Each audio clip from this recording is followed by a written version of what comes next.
Iran के साथ युद्ध विराम के दौरान इजराइल के सुरक्षा प्रमुख कथित तौर पर मौजूदा युद्ध से आगे और गाजा में युद्ध के बाद के दिन की ओर देख रहे थे।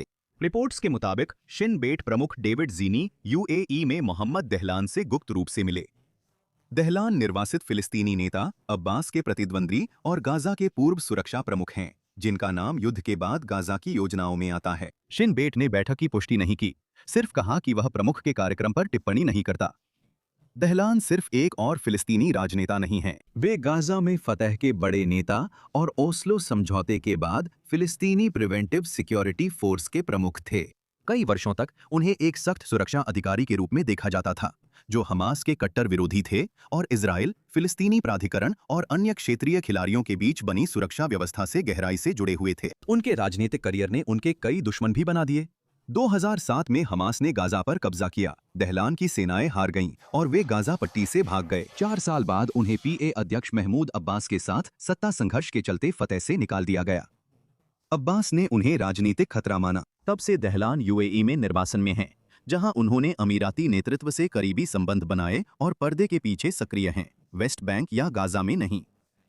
फिर भी उनका नाम बार बार क्यों आता है? गाजा युद्ध शुरू होने के बाद से दहलान का नाम कई रिपोर्टों में हमास के बाद की व्यवस्था में संभावित भूमिका के लिए आया है। वे गाजा के नेता न बने, लेकिन ऐसे अंतरिम प्रशासन में मदद कर सकते हैं जिसे अरब देशों का समर्थन हो। समर्थक उन्हें एक ऐसे दुर्लभ फिलिस्तीनी व्यक्ति के रूप में देखते हैं जिनके पास सुरक्षा का अनुभव है, हमास विरोधी छवि है और खाड़ी देशों में गहरे संबंध हैं। हालांकि आलोचक उन्हें विभाजनकारी, विवादास्पद और फिलिस्तीनी राजनीतिक प्रतिष्ठान के बड़े हिस्से के लिए अस्वीकार्य मानते हैं। यूएई बैठक गाजा के भविष्य का सवाल हल नहीं कर सकती, लेकिन यह दिखाता है कि पर्दे के पीछे इजराइल और क्षेत्रीय खिलाड़ी हल तलाश रहे हैं। स्टूडियो में हमारे साथ वरिष्ठ मध्यपूर्व संवाददाता एरियल ओसीरियन और सुरक्षा विश्लेषक व रॉस हैंडलर रिपोर्ट के होस्ट याकूब लेपिन हैं। याकूब, शुरुआत आपसे करते हैं। क्या आप मोहम्मद दहलान को जानते हैं? क्या लगता है अगर उन्हें भविष्य में गजा का नेता बनाया जाए तो क्या ये इजराइल की हमास समस्या हल कर देगा? देखिए, ये समस्या का हल तभी कुछ हद तक हो सकता है अगर ये तथाकथित नियुक्ति फिलिस्तीनी नागरिक समाज और हमास के बीच कहीं गहरी दूरी का हिस्सा हो। हम सिर्फ उन्हें गाजा में एक राजनीतिक इकाई का प्रभारी नहीं बना सकते, जबकि हमास अब भी वहां की प्रमुख सशस्त्र आतंकवादी ताकत और वास्तविक शासन बना रहे। और जब गाजा में फिलिस्तीनी नागरिक समाज का हर पहलू मूल रूप से हमासी है, तो आज की स्थिति यही है।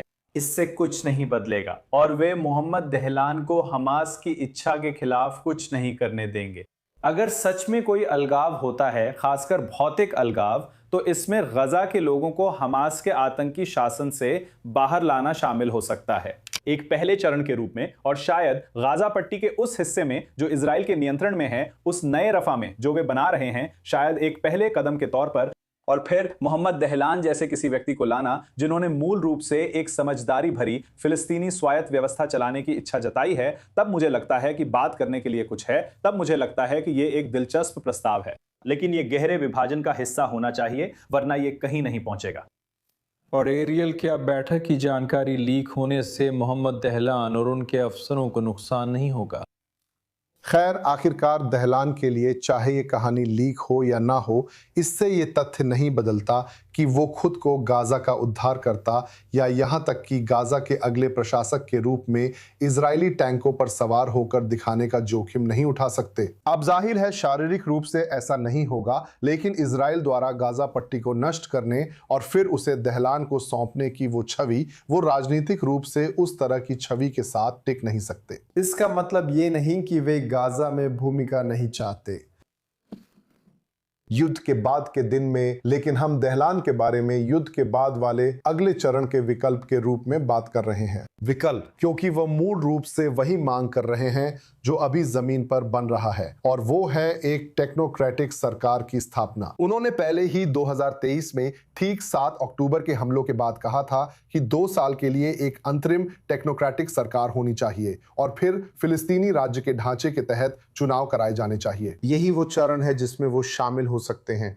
और संभवतः वो फिलिस्तीनी परिदृश्य में फिर से सक्रिय होने का विकल्प चुनेंगे। हालांकि वो हाल के वर्षों में ऐसी किसी भी रिपोर्टिंग जैसे i24 न्यूज़ इंग्लिश की रिपोर्टिंग से इनकार कर रहे हैं। लेकिन अंततः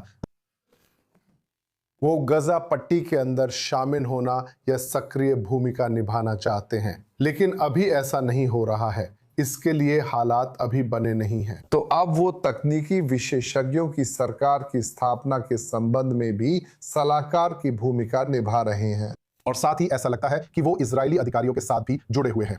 हाँ बढ़िया। अगर मैं जोड़ सकूं तो दहलान के डर की बात है, जिसे मैं समझता हूं इजरायली टैंकों पर सवार होकर आने की छवि को लेकर।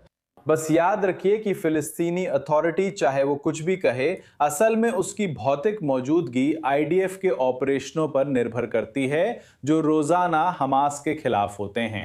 इन हमास विरोधी छापों के बिना इस समय वेस्ट बैंक में, यहूदा और सामरिया में कोई पीए नहीं होता। तो फिलिस्तीनी, मेरा मानना है, राजनीतिक क्षेत्र अपने प्रतिद्वंदियों की ओर इशारा करना पसंद करता है और कहता है तुम इजराइल पर निर्भर हो, तुम इजराइल पर निर्भर हो।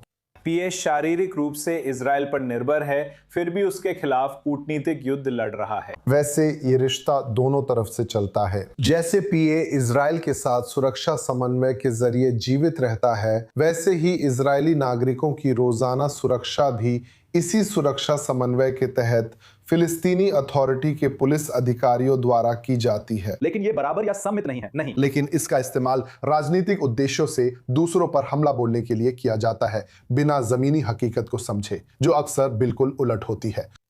सुरक्षा समन्वय पीए के लिए राजनीतिक कीमत भी है दूसरी तरफ, जैसा हम देखते हैं।